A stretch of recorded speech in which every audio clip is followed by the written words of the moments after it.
Factory Tides of Destiny. This might very well be the single dumbest, most pointless game in the entire series. And we're talking about a series that had A Wonderful Life in it. No, I'm sorry. That was just my musing. I guess I should probably give you a bit of a history lesson to make this all make sense. Alright, so you remember that Super Nintendo game that I love so much, Harvest Moon? And if you don't know that, go watch that video. That was a good one. Well, it was a very popular series. They decided to release several games on it across several platforms. They're even releasing them still today. Still good times, too. Well, at one point, I guess the developers thought that their fun little farming simulator was getting a little bit dull, so they decided to reinvent the series a little bit. And this reinvention would create two separate games. A game known as Innocent Life, which was taking the Harvest Moon farming formula and putting it in a sort of futuristic sci-fi world. Except it wasn't really sci-fi at all, really. Or even futury. So, yeah, that entire title of A Futuristic Harvest Moon was a bit of a lie. And that game was also not well received, which is why not too many people talk about it. The other game that came from this reinvention was a game called Rune Factory. The idea being that you took the farming elements of Harvest Moon and combined it with a kick-ass RPG adventure. Well, sorta. The game itself hit some rough patches, had a bunch of redundancies, but you know what? At its core, the original Rune Factory was a fun game. And because it was so good, fast forward through 3 more handheld iterations, a console iteration, and the release of this game, the second console Rune Factory. But Rune Factory Tides of Destiny feels like it's trying to reinvent itself yet again in a way that it sort of ignores all the strengths of both Harvest Moon and Rune Factory to try and create its own identity, but in the process loses any sort of identity it has. Okay, let's start with the story here.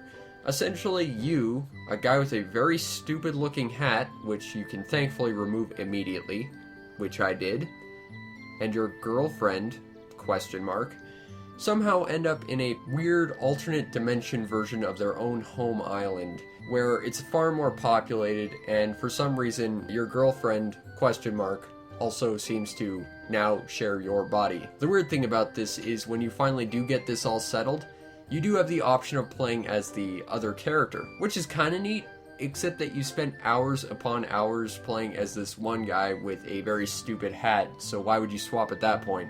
And that's really the plot. There's a little bit more here and there, but it's not the most plot-heavy game ever. I suppose to cover gameplay, I should talk about both the RPG aspects and the Harvest Moon aspects, the two things that came together to really create this series that is Rune Factory. So let's start with the farming. Well, in this game, there really isn't any. Yeah. That isn't to say that there isn't the idea that there might be farming in this game, but it just sorta isn't. I suppose that doesn't clear it up, though. Alright, so the idea is there are several islands around the sea, each one representing a different season, and it will be that season forever on that island. That means you could theoretically plant your crops there, and they will never wither because the season never changes. Now wait a minute here, you say. Doesn't that effectively kind of destroy any sort of challenge to the whole farming thing? You got your seeds, you plant them, you grow the best crops, you make the most money. There's no challenge in that. Yes, I reply, except that you really don't get to pick your seeds, or grow them, or anything. See, while there are these islands where you could plant crops, you don't get to plant any seeds or anything. Instead you walk in, wave your magic wand, some generic sprouts appear, and then you leave. And that's the complete and total farming experience, in a nutshell. Now that isn't to say that the plants don't need attention, but you can't give it any. See, the plants that are dictated by these sprouts, the way they grow, and even them getting harvested, are all done through an automated process. And that's not optional. You have literally zero control over this. Instead, it's all handled by monsters that you tame. Now, taming monsters isn't a new idea to Rune Factory, it's been around since the first one. But in the earlier Rune Factories, taming monsters existed mainly so that they could help you in combat, or produce goods for you. Instead, while they can help you in combat, their AI is dirt stupid, and they will often get caught up on the geometry of the world, which is a completely different complaint I have in this game, but they exist to automate the farming process. You have to feed them to do so, which is virtually free to do so, but if you don't, they stop working, the farming stops, and you have no control over it. So basically, keep feeding them or you're done farming. So, yeah, farming. Not really in this game. And don't get me wrong here, that's a massive problem for me in this game. That's not my only problem with this game. So let's talk about the second biggest thing about Rune Factory. The RPG and adventure. Well, this one does do something a little bit differently. Instead of just running around the local town area looking for caves to go smack monsters in, instead you have to go out into the open sea to find islands. Now how do you do this? In your giant golem that you just planted from a seed that you randomly find for reasons. Yeah, that's not lazy writing at all. Anyway, you take your golem out, you go, you find islands, you raise them out of the sea. If you're lucky, it'll be a main island which you can adventure around in and actually has a point in the story. But most often, it's a smaller sort of sub-island that sinks immediately after you find it. Now, while you can go aboard these sub-islands, there's rarely ever a point. Occasionally, and I mean very rarely here, you might find a single treasure chest. But for the most part, it's just an area for monsters to spawn. So, I guess it exists for grinding. So, yeah, empty islands. That seems a bit lazy, right? Well, you want to know what else is lazy? The fact that pretty much all of them are copy-pasted. That's just lazy. And there's still nothing to do on them. Well, let's get off the sub-islands and talk about the main islands. You can run around them and occasionally enter dungeons, smack monsters around, but the basic exploration on these islands is a little bit janky. While running around works well enough, as soon as you get off of flat ground, the game doesn't seem to know what to do. I guess the developers didn't want players taking shortcuts on the island by going up hills, so as soon as you go to anything that's not flatland, you just sort of ping off into the opposite direction. And you can actually get stuck doing that. I've done it about half a dozen times. I'm not sure if I actually have footage of it, but it has happened and I have had to restart the game, because it has me bouncing between two inclines just stuck. But honestly, there's not really all that much exploration in this game. The dungeons are pre-planned out, the islands are, for the most part, fairly bland and uninteresting, and there's not really much to explore in them. And I'm really trying to grasp at straws for something good to talk about here. Combat. Combat is okay. Weirdly enough, they decided to completely change the combat engine, or at least it seems that way.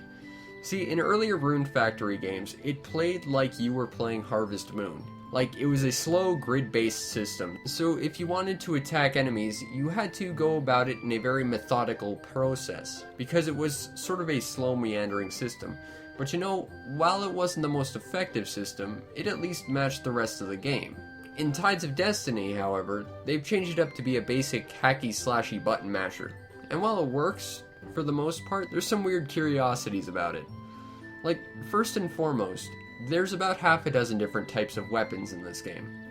Now, I'm all for variety in weapons, except that they all pretty much feel the same. Like, yeah, one attacks a little bit faster, one's a bit slower, but by and large, there's not really any big differences between them. The enemy AI for combat is pretty dumb. They'll just chase after you. Sometimes they might do a ranged attack, which, even if it's just them throwing their body at you, that always gets priority over everything, which is annoying. Boss fights with this are atrocious. Seriously, the bosses are just terrible in this game. They seem to favor massive amounts of grinding, because when you go up and fight them, it's really just smacking them over and over and over. There's really no strategy to it. Like, yeah, you can avoid their attacks, but as soon as you go in to actually attack them, they'll just attack you while you're doing your attack animation. They'll get priority, they'll knock you down. They can even generally get you killed in a few hits. Oh, and the bosses have these rapid hit attacks, which basically stun lock you and kill you instantly. There's virtually no escape from them, and you're as good as dead. So basically, all you can do is grind, grind, grind, and hope you get lucky. Going in with better equipment doesn't help all that much. Going in with additional teammates with tamed monsters doesn't help because they literally are so stupid they will just walk up to the boss and stare at it. They won't attack, they'll just walk up, stare at it, and wait to be killed. So, yeah, combat was changed from previous systems, and it doesn't make a ton of sense in this game. I will say that on a basic level, it's functionally better. I guess the combat makes more sense now because it's not trying to tie it in with a farming engine like you'd expect from a farming game. So I guess in that respect the fighting's better, but I kind of like the slow methodical combat of the previous games. The soundtrack is pretty much entirely forgettable. The voice acting is alright. Sound effects are pretty much entirely borrowed from other Rune Factory games, and the same can be said about pretty much all of the monster models. A lot of the item models have been taken from previous games, so yeah, it's a lot of holdover stuff just repurposed. And in the end, I guess that's the best way to describe Rune Factory Tides of Destiny.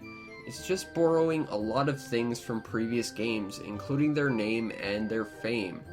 Seriously, this game doesn't do anything half as well as any of the previous games.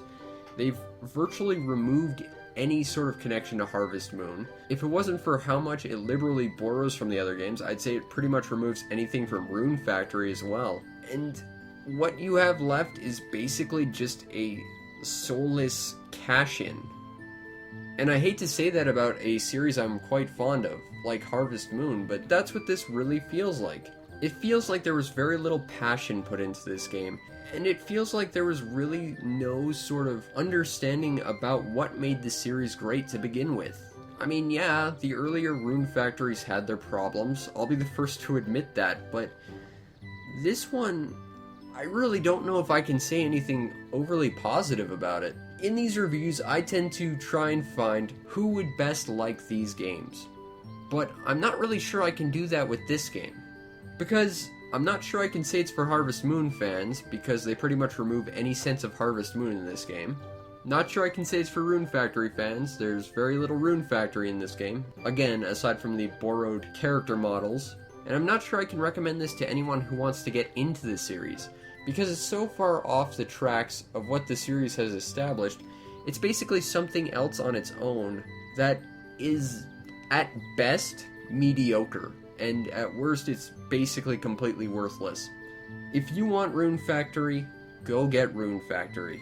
And skip past the opening music video, because when it was recorded, it didn't translate well to the DS speakers. It sounds awful. It's been years since I've played it, but I remember that much. And if you want a console Rune Factory, go get Rune Factory Frontier on the Wii.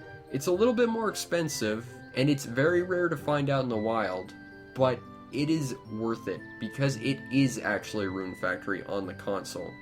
But if you see Rune Factory Tides of Destiny and you're curious about it, immediately run screaming in the opposite direction. You'll be doing yourself a favor.